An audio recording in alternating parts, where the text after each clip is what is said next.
Hello dear students, welcome back in the e-classes of Learners Academy English School. Today we will continue our chapter number 9, The Earth, Our Habitat. In the previous video, we discussed about solar system, sun. ठीक है? Now today we will continue about planets. In the previous video, I explained about Mercury and Venus. Now, third, Earth. Earth is located between Venus and Mars.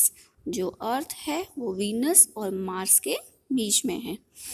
Earth completed one rotation around the sun on its axis in 24 hours. जो अर्थ है अपनी place पे ही एक rotation means एक circle एक चक्कर पूरा करती है 24 आवर्स में.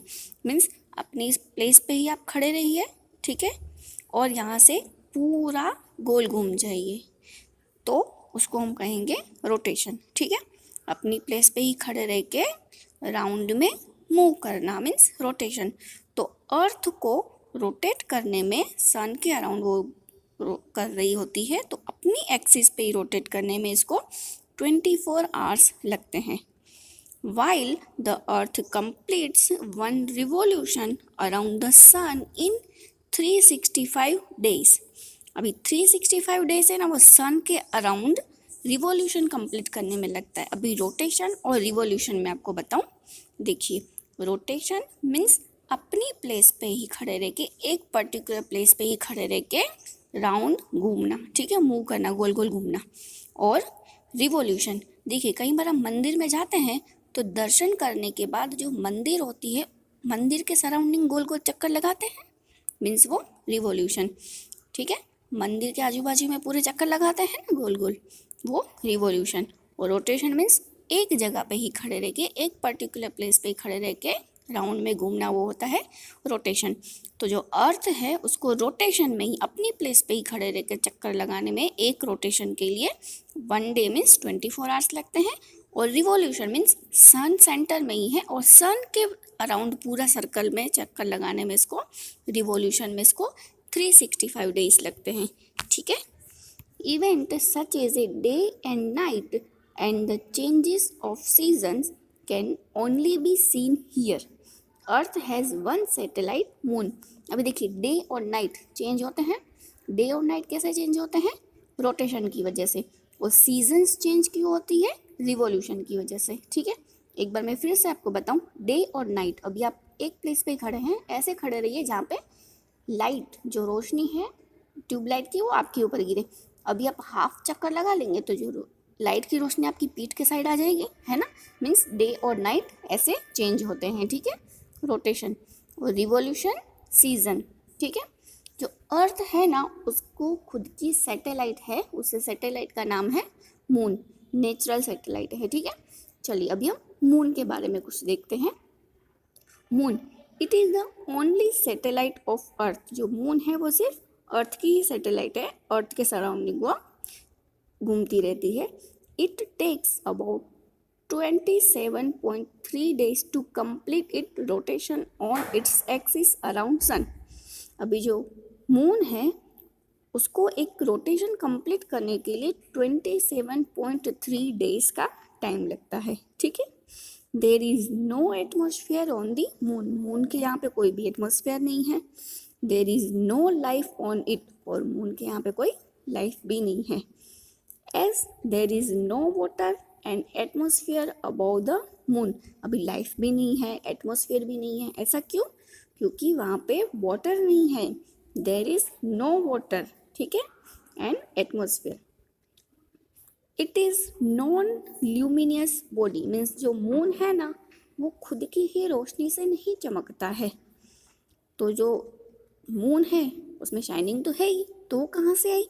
It is illuminated by the sun. Means जो मून पे रोशनी दिख रही है, मून की जो लाइट दिख रही है वो सन से मिल रही होती है. ठीक है, तो मून सेल्फ इल्यूमिनेटेड नहीं है. ठीक है, due to falling of meteorites on the surface of the moon, large pits have formed.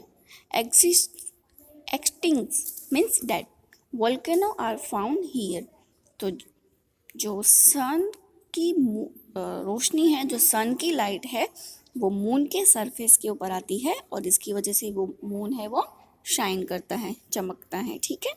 और वहाँ पे मून के यहाँ पे भी बहुत सारी डेड वोल्केनोस भी फाउंड हुए हैं।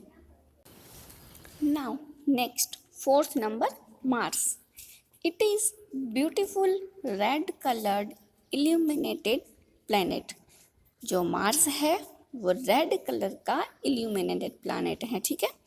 Atmosphere of Mars is lighter. Mars के यहाँ पे एटमॉस्फेयर है बट बहुत ही कम एटमॉस्फेयर है, बहुत ही लाइटर है। As per seasons more cold and heat is there on Mars.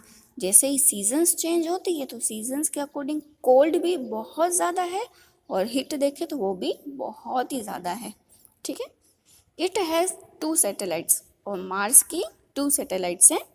Scientist are trying to develop organism on Mars, और साइंटिस्ट और भी कुछ न्यू डेवलपमेंट कर ही रहे हैं कि मार्स के ऊपर कुछ न्यू ऑर्गेनिजम्स फाइंड आउट हो जाए वैसे। Next is Jupiter, 5 number, Jupiter. Jupiter is light yellowish white planet. जो जुपिटर है ना, थोड़ा बहुत येलोइश कलर का दिखता है, वाइट प्लेनेट है, ठीक है। Jupiter has a gaseous atmosphere around it. अभी जुपिटर के यहाँ भी एटमॉस्फेयर है, बट कैसा एटमॉस्फेयर है? गैसियस एटमॉस्फेयर है।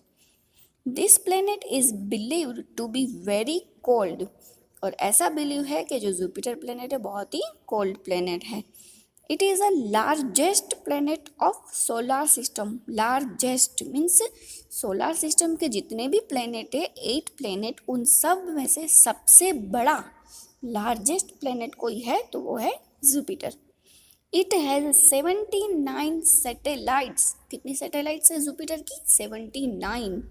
अर्थ की सैटेलाइट 1, मार्स के 2 सैटेलाइट्स, तो जुपिटर की कितनी सैटेलाइट्स है? 79। In this also scientists have different opinions. This huge planet can be seen with the help of binoculars. While watching through binoculars, droplets can be seen on the surface which looks beautiful. Binocular की help से हम Jupiter देख सकते हैं, ठीक है। जब हम बाइनोक्यूलर की हेल्प से जुपिटर सैटेलाइट देख रहे होते हैं और जुपिटर को देख रहे होते हैं तो उसके सराउंडिंग या उसके जो सरफेस है वहाँ पे बहुत सारे ड्रॉपलेट्स दिखते हैं जो बहुत ही ब्यूटीफुल, बहुत ही सुंदर दिख रहे होते हैं। Okay, now next is Saturn. In the solar family it is located between the Jupiter and Uranus. चलो देखिए, 5 नंबर पे जुपिटर लिखा है, 7 नंबर पे यूरेनस लिखा है, तो 6 नंबर पे सैटर्न मीन्स जुपिटर और यूरेनस के बीच में है सैटर्न, तो बस वहीं लिखा है it is located between Jupiter and Uranus. It is the second largest planet after Jupiter. जो जुपिटर है वो फर्स्ट नंबर पे है, सबसे बड़ा लार्जेस्ट प्लैनेट, ठीक है। उसके बाद में है सैटर्न, जो सैटर्न है वो सेकंड लार्जेस्ट प्लैनेट है, ठीक है। It looks beautiful with bright rings of blue colour. जो सैटर्न है उसके सराउंडिंग में रिंग्स बनी हुई है, बहुत ही ब्राइट रिंग है, उसका कलर है blue. It looks different because of rings.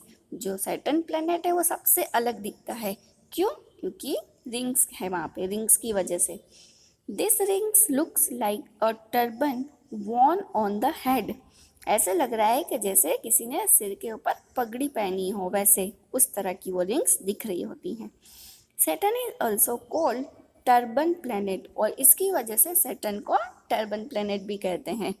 Second नाम है सैटर्न का, दूसरा नाम है turban planet. Saturn has more than 62 satellites. कितनी सैटेलाइट्स है? More than 62। The surface temperature of Saturn is quite low because of its distance from the sun. तो Saturn के यहाँ पे जो टेम्परेचर है बहुत ही लो है।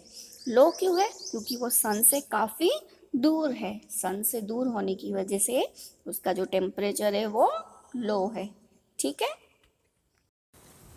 सी स्टूडेंट्स, ये पिक्चर देखिए। जुपिटर, सारे प्लेनेट में जो जुपिटर है वो सबसे बड़ा दिख रहा है ना। जुपिटर के जस्ट नेक्स्ट में है सैटर्न, और सैटर्न के यहाँ पे देखिए सर्कल बना हुआ है प्लेनेट के सराउंडिंग, जो ये ब्लू कलर का सर्कल है, ठीक है। सैटर्न दिख रहा है आपको, जो ये जो दिख रहे हैं सर्कल में एक्स्ट्रा वाला, वो उसकी रिंग्स हैं, और ये कैसे लग रही है, टर्बन के जैसी दिख रही है। क्लियर। नाउ नेक्स्ट 7 नंबर पे है Uranus. Uranus, it is so far away from the earth that is could not be seen with the help of ordinary binocular. जो ऑर्डिनरी बाइनोक्यूलर है उसकी हेल्प से भी हम यूरेनस को नहीं देख सकते हैं, क्योंकि जो ये यूरेनस प्लेनेट है वो सन की रोशनी से और अर्थ से भी काफ़ी दूर है, बहुत ही दूरी पे है। The light of sun is also like light moon light. अभी जो सनलाइट है ना बहुत ही कम पहुंचती है यूरेनस तक, मीन्स जैसे मून की लाइट कैसी होती है, मून की रोशनी उससे भी काफ़ी कम होती है ना। An astronomer named William Herschel discover the planet in 1781। एक एस्ट्रोनॉमर है विलियम हर्शल, उसने 1781 में, तो विलियम हर्शल ने उसको फाउंड आउट किया था, तो उसने ही इसका नाम दिया था Uranus. This planet is very cold, और ये जो प्लेनेट है बहुत ही कोल्ड है। उसका भी एक रीज़न है, क्योंकि सनलाइट तो वहाँ तक जाती ही नहीं है, ठीक है।